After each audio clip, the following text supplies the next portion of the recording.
Let's make a boxy makeup bag. Here's a list of materials. Take a screenshot so that you can make your own.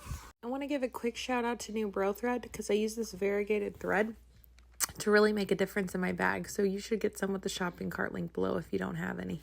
The very first step that we're going to take is we're going to quilt this outer fabric. So go ahead and pin each piece to the batting. Mark your center line by folding it in half and sew a straight stitch down it. I then personally used a quilting guide and I sewed a new seam every inch away from that, essentially quilting the bag. Do that to both sides. Now it's time for us to put the zipper on. So you are going to take your lining piece, lay it flat on the table right side up. Place your zipper right side up as well with the pull on the right side.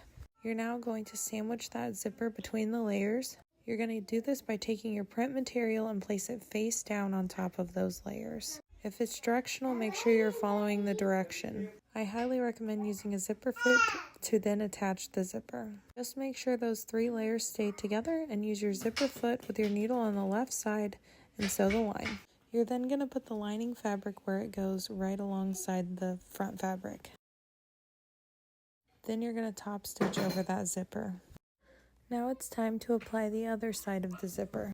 Go ahead and lay the lining flat, face up, and put your zipper right side up as well. So now the zipper is going to be on the left side. You're then going to sandwich that again with the other outside piece of material and sew your zipper line. It's now time to pull that lining piece down and do the top stitch on your zipper like you did the other side. Okay, so this is super important. Make sure that you open your zipper at least halfway before continuing to the next step. You're going to put your lining pieces and your front fabric right sides together, and you're going to push the zipper so that it folds into the lining pieces. Go ahead and put 2 pins in it to keep its place because now we're going to cut out the squares. For the boxy corners, we're going to use 2-inch squares.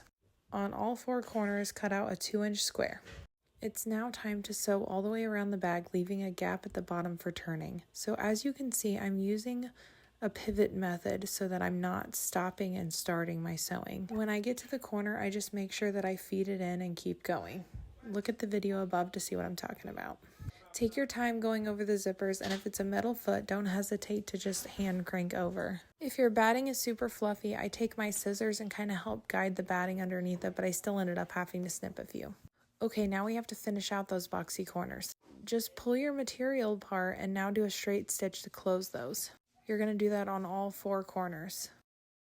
I'm going to go ahead and leave this part of the video just so you have a reference point, but take your time, make sure you're back stitching on both the beginning and the end of this.